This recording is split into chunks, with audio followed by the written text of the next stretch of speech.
Welcome to Sister Talk Real Talk, a show where real women discuss real issues. My name is Monique, and I have the honor and the pleasure of being your host every week. On this show, I provide women with information, insights, and perspectives that I hope will enlighten, challenge, and encourage you to live your best life and to walk in your purpose. Stay tuned. It's going to be a great show.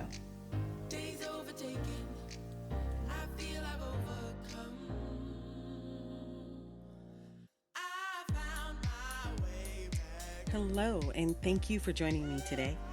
Well, I hope you're ready for another Sister Talk Real Talk podcast, that you've had a moment to put your feet up. Maybe you're driving and listening. Maybe you're working out, jogging. Maybe you're cooking. Maybe you have an opportunity to relax. Whatever it is that you're doing, I am glad that you've taken time out of your day to join me for this episode of Sister Talk Real Talk. So this week, in thinking about what I wanted to talk about on the podcast, there's been a common theme that's been coming up the last couple of weeks that I wanted to address. And I've talked to a lot of women.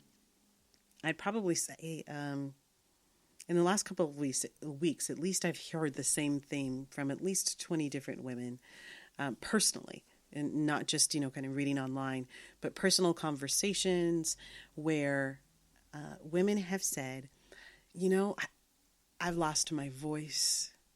I don't know who I am. I don't know what I'm supposed to do. I don't know what I'm supposed to be doing. And I've had these conversations, and I thought, well, how can I address this? I can't coach every single person one-on-one. Some women have been in decision points in their lives, and I've had the ability to, sit down with them and coach them. But since I can't reach all of you one-on-one, I wish I could. One of the reasons I do the podcast is so that I can share some insights and information I hope that will provide you with the information that you need, maybe if you're in the stage of life, to be able to move forward or at least have a next step, a next plan.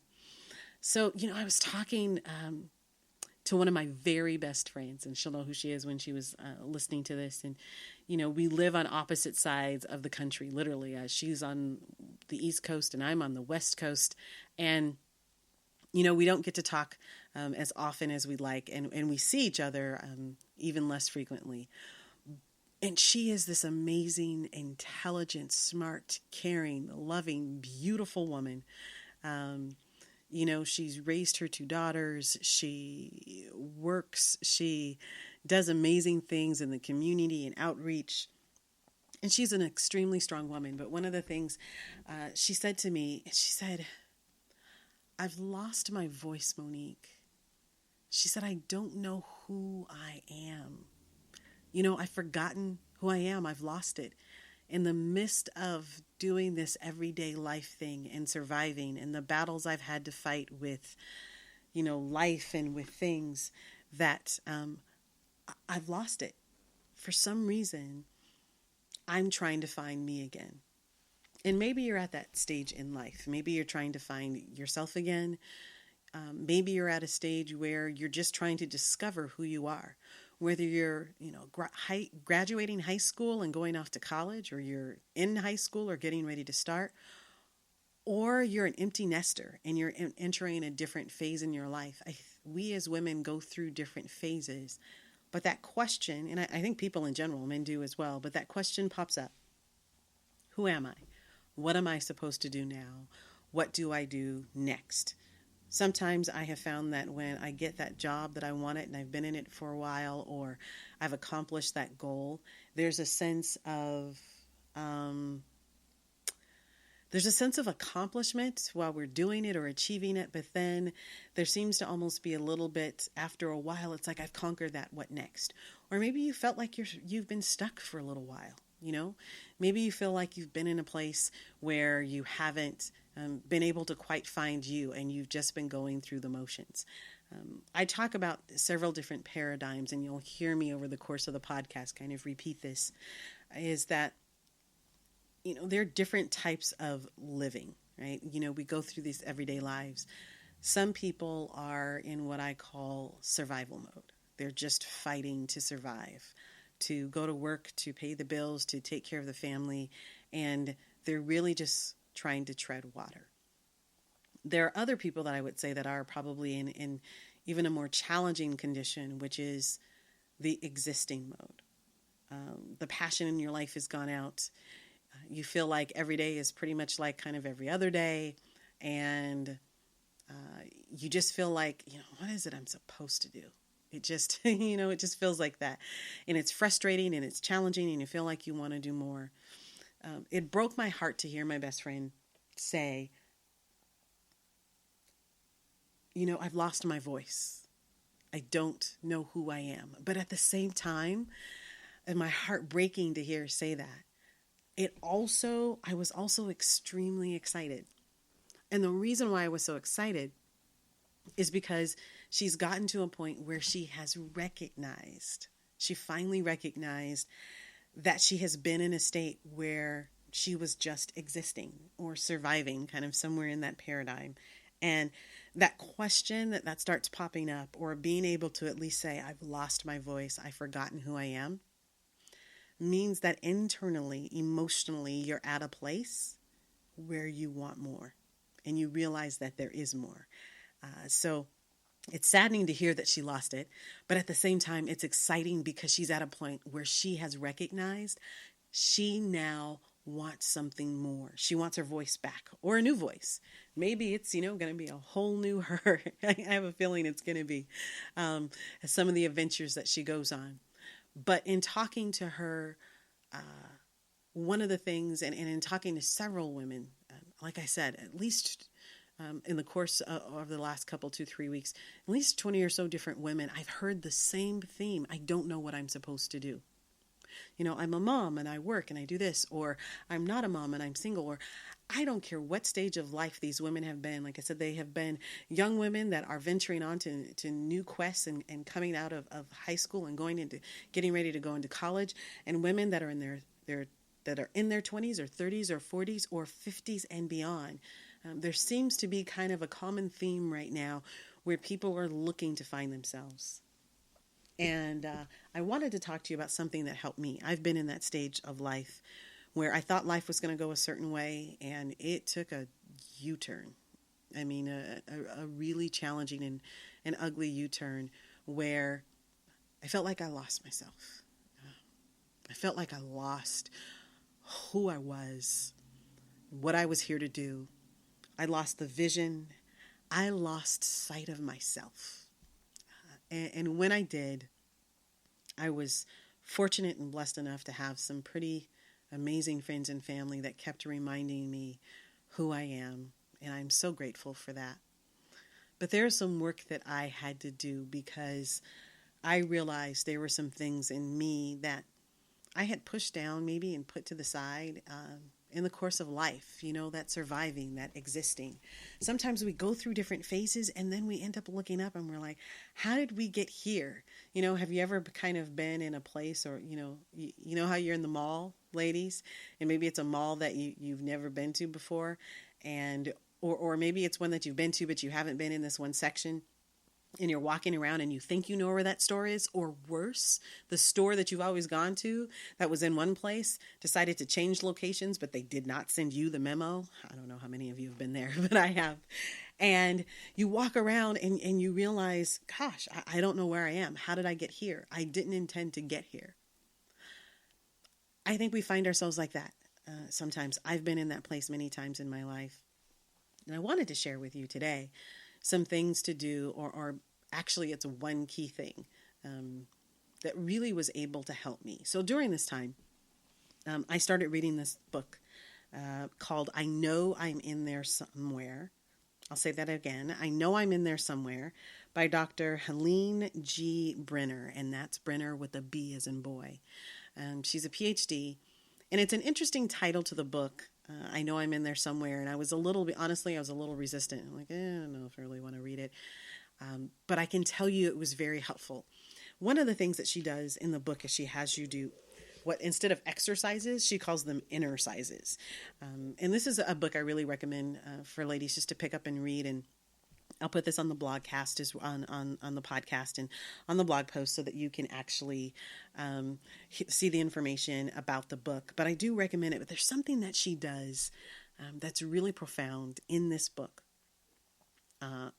It resonated with me when I was in that transition, that unknown, that questioning, that survival, that existing, that what do I do next phase, that part of my life that can really be gut wrenching. And let's be honest, a lot of times we don't talk about that. We don't like to talk about the fact that we feel a little lost.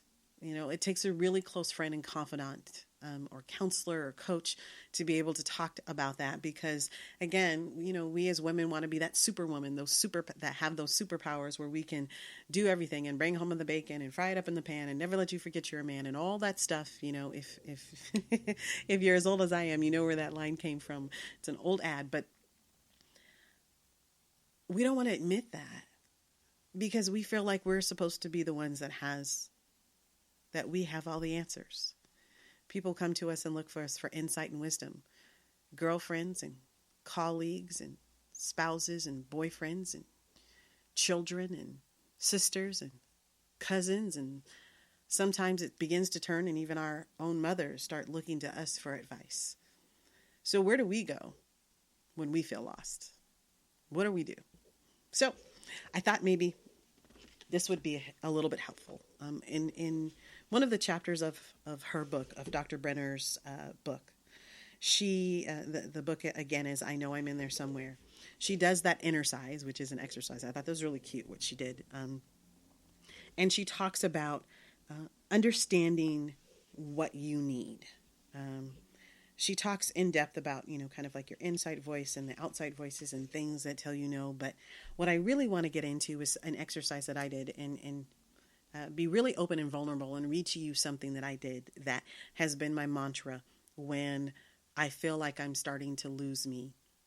And what she asked is, she said this, she said, if you buy a plant for, like your garden or something like that, there's something on it that helps people who buy them. Like if you've never, had that flower or plant, it gives you a tag that tells you, that tells the plant owner what that plant needs, in order for it not only to survive or exist, but for that plant to thrive. Some plant tags say, only a little sunlight and keep the soil moist, but not too wet. Others say, bright sunlight and keep the soil extremely moist, never let it get dry. Others say, let it get dry and to the point where it's almost dry and only add a couple of drops of water. And it depends. I think it's lilies or sometimes that do that. But whatever that is, it's the recognition that just because, a plant is not a plant and a flower is not a flower, everyone has different varieties and there are different varieties and different types, and they need different things. Not all plants need full exposure in sunlight. Some plants with full exposure in sunlight, if you do that, you're going to kill them. Not all plants need to be watered every 2 or 3 days. If you do that, you're going to kill them. Or other plants, if you don't water them enough, you'll kill them, or if there's not enough sunlight. So she challenges us to define what's our plant tag. What do we need to survive? And, it's usually just, keeping sunlight, like I said, or partial sunlight and water and all of those other things. I took another step, and this was just something that I did, and I did it in my Monique way, the Mo way. But this is what resonated with me. And I remember that I was at one of my favorite places when I did it. I was in Cannon Beach, Oregon, sitting outside in a place that was right on the beach, listening to the sound of the ocean and watching the ocean. So I'm going to share with you, with only maybe a couple of people in my life have ever even heard me read this. But I think it's powerful enough for me that I hope that me sharing it with you will challenge you to do the same for yourself. I will say I had to get to some place quiet for me, and a place that causes me to be thoughtful and contemplative. That was the ocean. Now, I'm not saying you have to go to the ocean. It just so happened that was during this time that I was there, so it was an opportune time.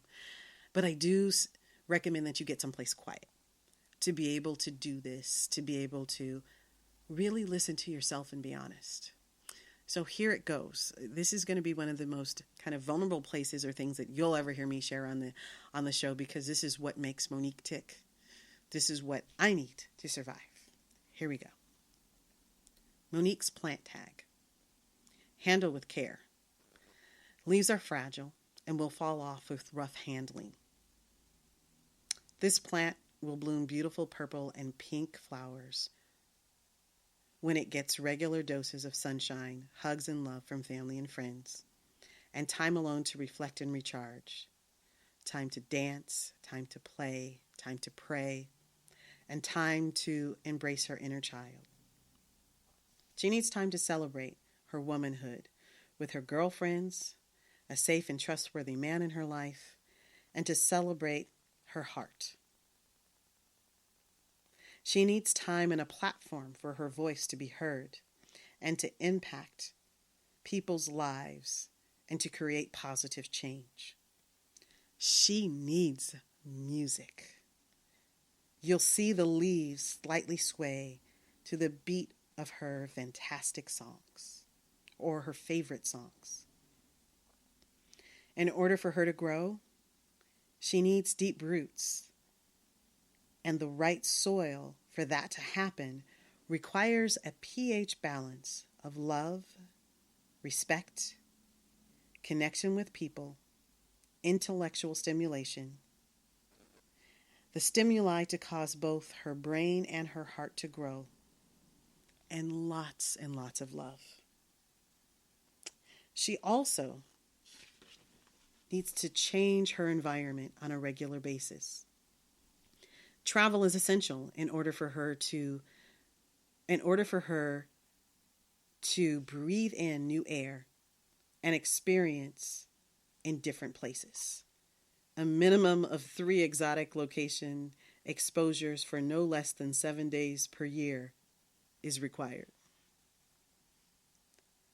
Time near the ocean with exposure to the salt air and sandy beaches will cause her to yield beautiful blooms all year round. Should you notice her wilting, immediately provide love, hugs, and quality time with trusted, intimate friends. Note, under no circumstances, underwatering, with this element can cause quick destruction of the pH balance of the soil. You cannot overuse those ingredients. Again, that was for if you notice me wilting, immediately provide love, hugs, and quality time with trusted, intimate friends. You cannot overuse this ingredient. She needs intimacy, friends and family, and lover intimacy. The absence or low presence of these things can cause her roots to begin to wither, making it difficult for her to absorb the other ingredients that you provide. P.S. Sprinkle her with laughter often. It'll turn the leaves a beautiful deep green color. She also needs for the gift of her healing leaves and flower petals to be exposed and used by others. Unlike other plants, she was made to share the leaves she produces. When utilized by the masses, the more that her leaves are plucked, the more they produce. You'll see that for every leaf that is removed, 3 more will immediately begin to grow. The leaves are medicinal in many ways and can be applied to broken hearts for mending, stressed minds for relief, and when boiled in water, they can be used as a hot beverage and have been known to decrease fear and inspire hope. Repeat that usage as needed. She's truly a remarkable plant that also blooms when the main stem, the brain, is stimulated with psychological, technical, and business knowledge and information. She is a beautiful and rare flower that, when handled with care, yields blooms and grows beyond your wildest hopes and dreams. Remember, handle with care. Now, you may have heard me pause a little or reread. One of the reasons is I actually took a pen and put it to paper. I didn't type it. I didn't put it on my phone. I put it in a notebook. I will admit I am not a huge journaler. I will go through sometimes phases of journaling or periods of time where it's really critical for me to just get to a point where I need to get clarity around what I want or who I am or what's going on in my life, and I will journal. But I will admit I am not an avid or consistent journaler. But for this exercise, I challenge you. Write down what you need and who you are. And it was amazing as I was writing how the information just started flowing, how I started flowing, how what I want, what do I need in order for me to blossom? My question to you is, what do you need? You know, maybe you've been afraid to admit it. Maybe you've been afraid to ask for it. But it doesn't cost a dime for you to take some time for you and to sit down and to write down what you need. It doesn't cost anything at all. As a matter of fact, it may be one of the greatest gifts that you give to yourself. I will tell you that after I wrote this, I felt lighter, I felt free, I felt happy, and I felt proud because I had taken the time to remind myself who I am and what I need, and that I am not willing to settle for less than that. I'm passionate about it, as you can probably hear in my voice, because for me, this was groundbreaking. I need to travel. I need love in my friends. I need certain things in my life, and I'm not ashamed of that. There's no plant that's ashamed of the fact that they need full sunlight or they don't need a lot at all. I'm not ashamed of what I need. But in order for me to let my friends and family know what I need from them, I had to recognize and I needed to understand what I needed from myself. I had to be able to draw that picture of what Monique wants and what she needs, not just to exist, not just to survive, but to thrive. I'm going to ask you, what's your plant tag? I'm going to dare you. Take some time this week, even if it's just 10 minutes or 15 minutes. I know you may not be a journaler, but just please take a pen, get a piece of paper, or get a notebook and write it down. There's something that happens with the brain and your emotions when it comes from you writing it on paper. It does, I promise you. It really does. And then let me know, did you write your plant tag? If you want to share, what are some key things that you need to survive? I'm sorry, not to survive, but to thrive. Because most of us, we're living, we're surviving, or we're existing. But I challenge you, dare to hope to thrive. Dare to be bold enough to thrive. Dare to embrace all those things in you that you wanted, that you need, that you want to do, that you keep telling yourself you can't. Because guess what? The first step to getting what you want is being honest with yourself and defining what you need.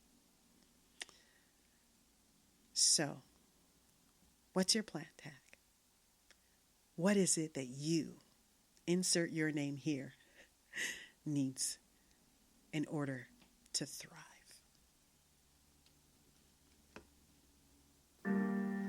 Thank you for listening to Sister Talk Real Talk.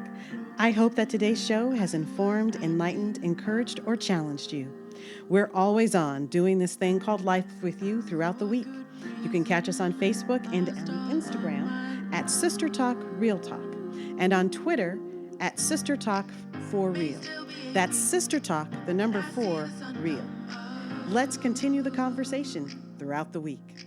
You can catch all of our shows on our blog at sistertalkrealtalk.com. Thanks for listening, and we'll talk to you next time. Until then, keep it real.